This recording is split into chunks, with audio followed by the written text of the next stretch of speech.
Okay guys, so paano po mag-cash in? Okay, so pag open nyo po ng account ninyo, punta lang po kayo dito sa may, ayan, cash in.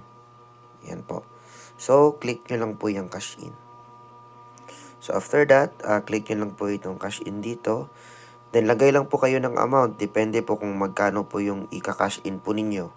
So, yung wallet po ninyo, gagamitin nyo po yan mamaya sa pag-purchase ng package or pabili ng product sa store. So, for example, 5,000. Ayan. So, reference number.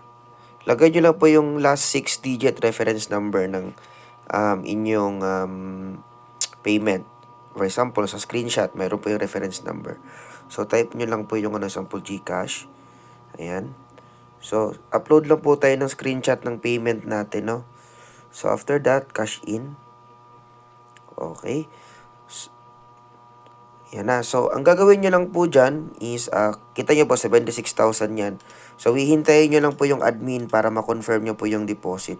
So, yung admin ngayon is titingnan niya ngayon kung pumasok ba talaga yung pera talaga doon sa account ng company. So, tingnan nyo po 76,000 po yan. Check po natin ngayon. Ayan. So, ayan. Na-prove natin. So, okay na. Successful. So, refresh natin siya.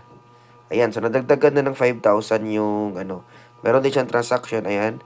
5,000 your deposit has been confirmed. So, yung gagawin po ninyo dyan ngayon is punta po kayo sa purchase package.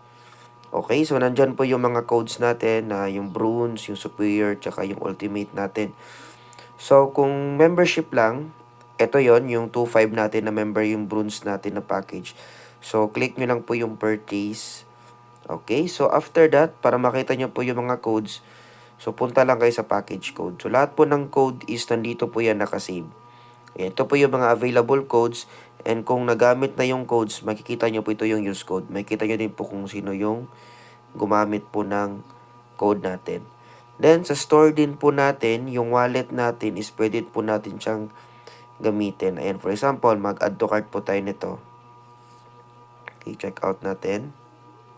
Ayan. Okay, okay.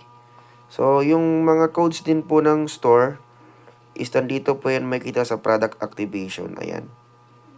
Okay. So, copy nyo lang po yan. Then, paste nyo lang po yan. Kasi yung ibang po kasing mga, may mga cashback po yan, no? So, i-make sure na i-activate nyo po yung inyong code para po makita po natin. Okay. Ayan. So, makikita nyo din po sa transaction natin. Ayan, kasi zero kasi yung cashback nyo eh. So, you receive a cashback. Pero may mga iba po tayong mga produkto na i-upload dyan soon na may cashback po siya. So, ganun lang po yung tamang pag-cash in, bili ng package, okay? So, kung yung code naman, after nyan, gamitin mo na yan for activation. Kung nag-i-encode ka sa Genealogy or sa referral link. So, kung meron ka pang question, comment mo lang para magawa natin ng video. So, yun lang. Maraming salamat. Happy travel.